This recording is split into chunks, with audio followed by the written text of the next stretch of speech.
Now that we're in our thinking chair, let's think. You will help, right? Great. So, we're trying to figure out what kind of weather Blue thinks is coming. And our clues are cloud,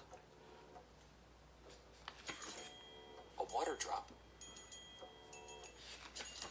and freezing.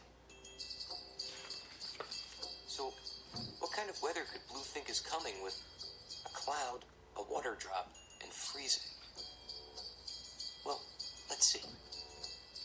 Hey, what happens when water falls from a cloud?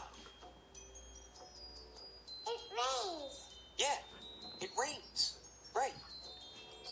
But what if it's freezing? You know, really, really cold. Well, what kind of weather comes when it freezes? Snow. It snows. Yeah, of course, Blue. Do you think that snow is coming?